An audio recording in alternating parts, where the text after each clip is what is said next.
Eu quero deixar uma pequena reflexão para os amados. Os perturbadores dos caminhos ou do caminho do Senhor. Eu quero ler esse texto de João, capítulo 8, versículo 47, e nós vamos fazer aqui alguns comentários. Olha o que Jesus de Nazaré disse: quem é de Deus, escuta as palavras de quem? De Deus. Quem é de Deus, escuta as palavras de Deus. Quem é da religião não escuta a palavra de Deus, escuta a palavra da religião. Quem é da religião não escuta a palavra do Espírito, escuta a palavra do pastor.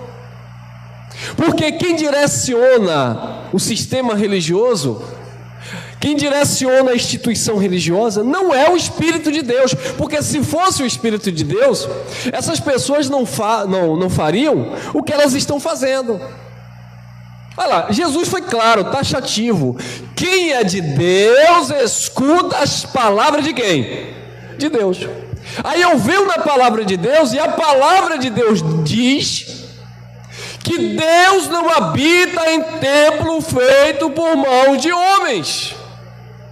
Aí vem o pastor, o líder religioso, o ancião, o guru, o padre, e ele diz assim: venham à casa de Deus. Epa, tem alguma coisa errada aí. Quem é de Deus escuta a palavra de Deus, e a palavra de Deus diz que nós somos templo e morada do Espírito Santo. Então, abençoados, quando alguém diz assim: eu vou no monte buscar o Espírito Santo, essa pessoa não está escutando a palavra de Deus. Agora, é claro que quando você está envolvido naquele ambiente, quando você está participando daquele sistema, você não atenta para essas coisas, você não percebe essas coisas. Por exemplo, quando eu vou na Bíblia, aí Jesus estava dizendo lá em Mateus 23, para os fariseus hipócritas. Olha o público que Jesus estava falando: fariseus, hipócrita. Não foi para Pedro, Jesus não estava falando para Tiago, Jesus não estava falando para João, Jesus não estava falando para Maria, Jesus não estava falando para Lázaro, Jesus estava falando para os fariseus hipócritas. Ai de vós, fariseus hipócritas, que dão o dízimo. Aí ele vai especificar: dão o dízimo do endro, ou do coentro, do cominho e da hortelã, e negligenciais o mais importante de quê? Da graça? Da lei. Então, subentende que Jesus está debaixo da lei. Quem é de Deus escuta as palavras de Deus. Eu não vou distorcer isso. Vocês estão negligenciando o dízimo do coentro, da hortelã e do cominho.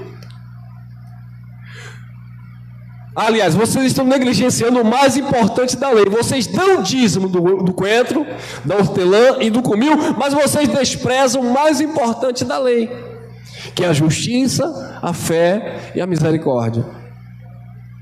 Então Jesus está especificando ali que dízimo não era dinheiro. O público que ele está falando ali era um público totalmente diferente da igreja, do povo que sentava para ouvir Jesus. Eram os fariseus hipócritas. Quem é de Deus escuta as palavras de Deus. Por isso vós não escutais, porque não sois de Deus. Então, quando a palavra de Deus diz que o Espírito de Deus habita em nós e que ele não habita em templo feito por mão de homem, aqueles que são de Deus, que receberam esta palavra, eles escutam, eles creem nesta palavra. Ô irmão Elcio, mas você quer dizer que mesmo aquelas pessoas que estão buscando a Deus nos montes, no templo, elas não são de Deus? Queridos, ser de Deus aqui não é no sentido de ser filhos, é no sentido de estar. Lembra de João, capítulo 1, versículo 11 e 12? Versículo 11 diz: ele veio para os seus e os seus não receberam. Deixaram de ser dele porque não recebeu? Não, ele veio para os seus, mas os seus não receberam. Mas todos, 12, mas todos quanto receberam, Deus lhe deu o poder de terem sido feitos filhos de Deus, quem crê no seu nome. Então, observe que já eram filhos, agora receberam o poder, a legalidade, a autoridade. Existem muitos filhos de Deus que desconhecem o pai que tem. Tem um pai, mas desconhece o pai. É como aquele irmão do filho pródigo, que ele estava ali com o pai, servindo no campo, e quando o seu irmão retorna, e o pai faz uma festa, dá um banquete, ele diz assim: mas eu estou há tanto tempo com o Senhor, e o Senhor não me dá um cabrito para comer com meus amigos? E o pai chega para ele e diz: mas tudo que eu tenho é seu, pode desfrutar. Mas o filho não sabia. Então, abençoados, existem muitos filhos de Deus que não conhecem, não escutam a palavra de Deus. Não é de Deus nesse sentido de não estar em comunhão com Ele, não conhecer a sua palavra. É claro que há casos e casos. Nesse contexto aqui, ele estava falando para um povo rebelde, que dizia que era filho de Abraão, e Deus disse: se vocês fossem filhos de Abraão, vocês criam em mim. E eles questionaram Deus, e eles diziam: não, porque nós temos um pai que é Abraão. Nós somos filhos legítimos de Abraão, nós não somos filhos de prostituta. Olha, começaram a ofender Jesus. E Jesus disse: não, vocês não são filhos de Abraão, vocês não são filhos de Deus, vocês têm por pai o diabo, que é homicida e pai da mentira desde o princípio. Aí ele completa: quem é de Deus escuta as palavras de Deus, por isso vós não as escutais, porque não sois de Deus. Nesse contexto aqui, ele estava falando com os filhos da perdição. Mas hoje, quando nós trazemos a luz do Evangelho da Graça, para você não estar se precipitando e condenando as pessoas à perdição, muitas pessoas que não recebem, não escutam o Evangelho da Graça, muitas pessoas são filhos de Deus, mas é porque não conhecem a palavra de Deus, não entendem a palavra de Deus. Eles vivem escutando a palavra do homem, a palavra do pastor, a palavra do líder. Queridos, quando uma pessoa diz assim: eu não posso doar sangue, porque a minha religião não permite, ele já está dizendo que ele não pertence a Deus, ele pertence a uma instituição religiosa e uma filosofia do seu líder. Então, quando alguém da religião diz assim: eu não posso comer essa carne porque a minha religião condena, e está na Bíblia, você percebe que ele não crê em Cristo na sua palavra, ele vive a lei de Moisés. E a lei não justifica, a lei só condena. Por isso que esse povo vive debaixo de um ministério de condenação e morte. Por quê? Porque quem é de Deus escuta a palavra de Deus. Por isso eles não recebem a palavra de Deus, porque eles não pertencem a Deus. Então você vai pregar o Evangelho da Graça, e você vai ensinar, e muitas pessoas não vão receber, mas não é para você ficar triste, não é para você ficar, sabe? Muitas pessoas abrem mão do Evangelho simplesmente porque não conseguiu ganhar uma alma para Jesus no Evangelho. Não existe isso, irmão. Lembra que no sistema religioso você queria bater meta? Quantas almas você ganhou no ano? Eu fiz parte de um sistema religioso que disse que no mínimo eu tinha que dar 12 almas por ano, que era uma por mês. Esse pode. Eu ficava desesperado. Aquele ali eu já ganhei, aquele dali não quer nada, e eu vou agora para onde? E eu ficava desesperado, e eu só consegui dar 8 almas, e ainda falta 4, e misericórdia Jesus, e eu tenho que dar 12, porque a visão é do G12, eu ficava atribulado, irmão. E aí eles vinham para cá: não, porque está escrito que quem ganha alma sábio é. Aí eu falei: eu não quero ser bobo, então eu quero ser sábio, então vamos ganhar alma. Que ganha alma, irmão? Aí você vê um monte de gente enfeitado dentro das chamadas igrejas, tudo à força, tudo por força. Como é que vai ganhar alma? Não vai ganhar pelo Espírito, tem que ganhar pela força e pela violência. Olha, se você não aceitar Jesus, o diabo te mata, viu? O camarada. Então eu quero.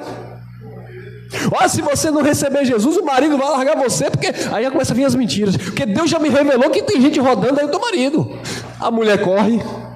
Aí depois vai para o pastor sabido, manda o obreiro ir lá no marido. Ó, nós já ganhamos a mulher, vamos ganhar agora o marido. Ó, sua mulher já está na presença do Senhor, viu? Você não, cuidado, viu? Cuidado, porque você vigia, viu? Porque senão Deus manda aí, o diabo manda um pombo giro aí. E começa. Aí você chega no Evangelho da Graça, você fala da graça, com a pureza da graça. Quem é desta palavra vai receber esta palavra. Você não vai forçar nada, irmão. Houve-se um tempo que eu estava ministrando a graça e ficava tentando ali, não, porque disso, porque daquilo. Outro dia um abençoado estava debatendo comigo lá, perguntando. Enquanto está perguntando, eu estou dando versículo bíblico. Enquanto está perguntando, mas me explica isso aqui. Eu estou mandando textos bíblicos. A partir do momento que diz, eu não creio dessa forma, a partir do momento que diz, não é bem assim, eu digo, ó, fique com o seu entendimento que eu fico com o meu. Graça e paz. Entendeu, abençoado? Uma coisa é alguém te questionar, irmão, como explicar isso? Irmão, como entender isso aqui? E outra coisa é alguém já ter as suas ideias formuladas e vir para cá tentar tirar você da tua paz.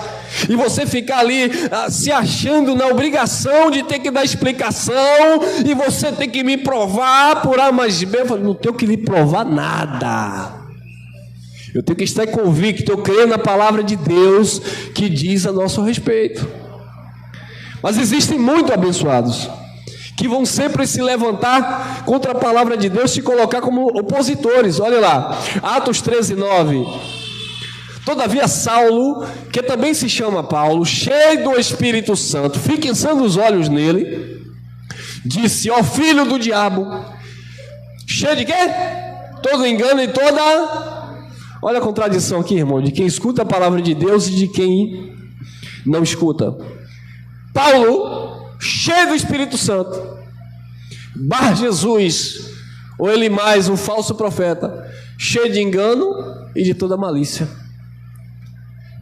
Quem recebe a mensagem da graça de Deus, quem recebe a palavra, a pregação do Evangelho, ele está cheio do Espírito Santo de Deus. Quem despreza esta palavra está cheio de engano e cheio de malícia. Como assim, irmão? Mas eu sou pastor há 30 anos. Só porque eu chamei você para sacrificar no altar? Engano ou malícia? Qual a diferença do engano para a malícia, irmão? Engano, ele está enganado. Malícia, ele tem consciência e está fazendo.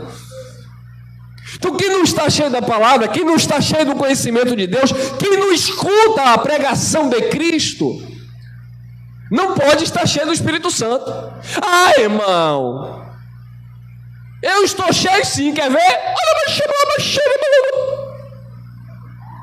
Engano. Ou engano ou malícia. Engano. Estou falando a língua do anjo. Malícia. Arigato na sonoplastia. Começa a inventar a língua. É como o irmão que disse, ai, nossa, sonoplastia. Mas sonoplastia é quem trabalha com som, irmão. Não tem nada a ver com língua estranha. Você vê tanta malícia que o povo fala assim, está pregando e fala, eita, terra. O povo está dizendo que está falando língua de anjo. Quem diz que falar terra é língua de anjo? Se o camarada mudar o tom da voz e dar um chiado igual a panela de pressão, ele já disse que está cheio do Espírito Santo. Isso é malícia, irmão. Isso é para enganar as pessoas, induzir as pessoas ao erro.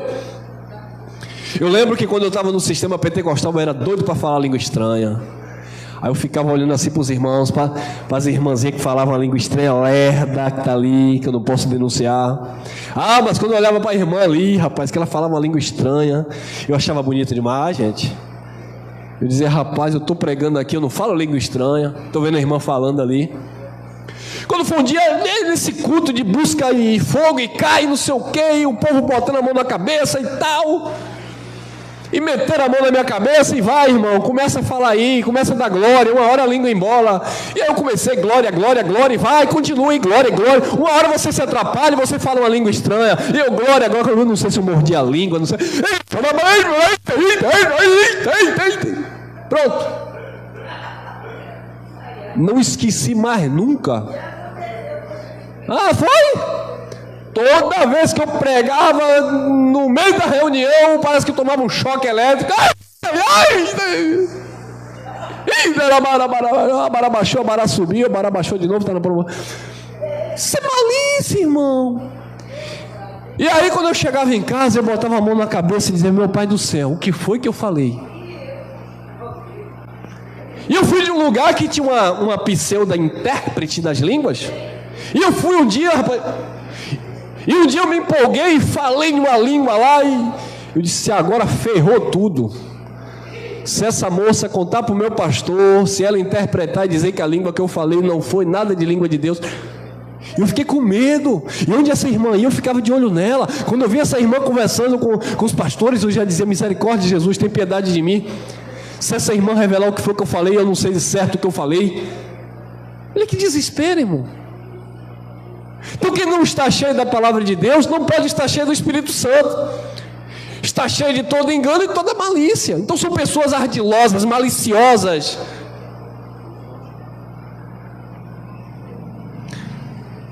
Disse Paulo, ó filho do diabo, cheio de todo engano, de toda malícia, inimigo de toda justiça, não cessarás de perturbar os retos caminhos do Senhor? Olha aí, os perturbadores do caminho do Senhor.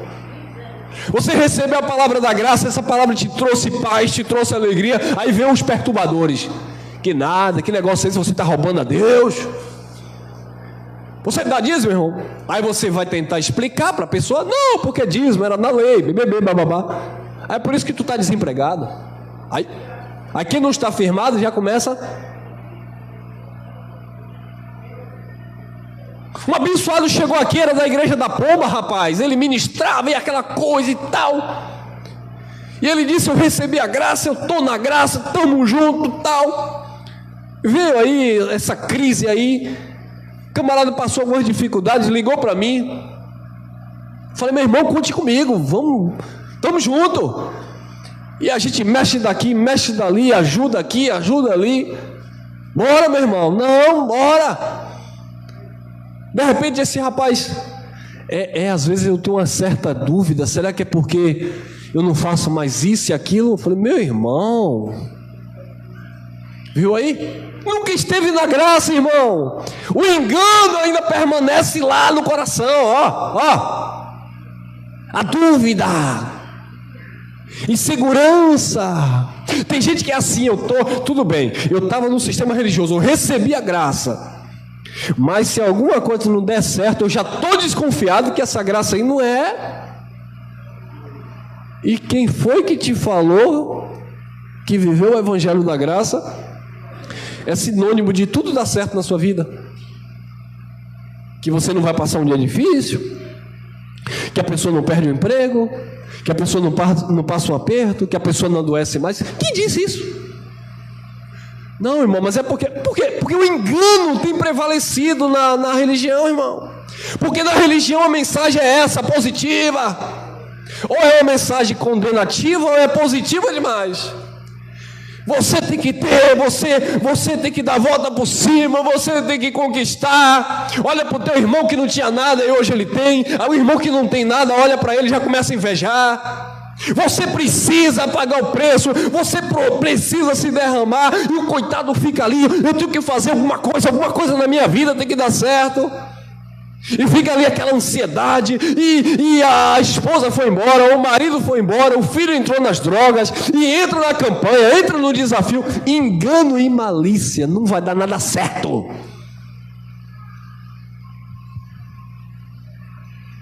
Aí chegou na graça. Ô irmão, mas cadê? Eu não estou vendo nada acontecendo. Meu irmão, o que tem que acontecer? Escute bem o que eu vou falar.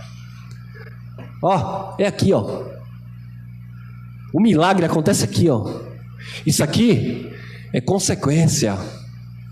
Quando o milagre acontece aqui, quando a palavra entra na tua mente, quando você escuta a palavra de Deus, quando você não é mais levado por vento de doutrina, ninguém mais tira você dessa firmeza. Ninguém arranca essa convicção de você.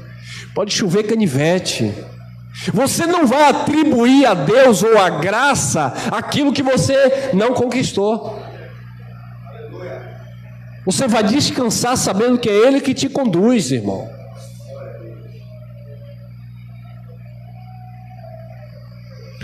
Porque quando você olha para a vida dos apóstolos, você poderia também questionar, mas não eram homem de Deus e por que passaram por isso? Mas os líderes religiosos cegam as pessoas. Por quê? Porque para essas pessoas ser de Deus é ter tudo aqui na terra. Aí se você olhar e dizer, não, pastor, mas João Batista não tinha nada. Não, veja bem. Ô pastor, mas Paulo, homem de Deus, morreu decapitado em Roma? Não, mas... Ô pastor, mas cadê? Me mostre um profeta maior do que Elias lá no Velho Testamento. No entanto, o camarada foi para lá comer carne dos corvos. Não, mas veja bem. Eles bloqueiam a mente das pessoas para as pessoas não enxergarem isso. Por quê? Porque eles querem pregar engano, malícia, autoajuda, superstições. E tem muitas pessoas em graça que vai por este caminho. Porque tudo na minha vida está amarrado, porque tudo na minha vida não está... Está tudo no controle de Papai do céu. Agora, existem aqueles que vão perturbar os retos caminhos do Senhor. Não permita, não aceite que os perturbadores, aqueles que não têm paz, que vivem atribulados na religião, venham tirar você da tua paz de espírito. Você que guarda esta palavra, você que vive esta palavra, você vai ver verdadeiramente tudo cooperando para o teu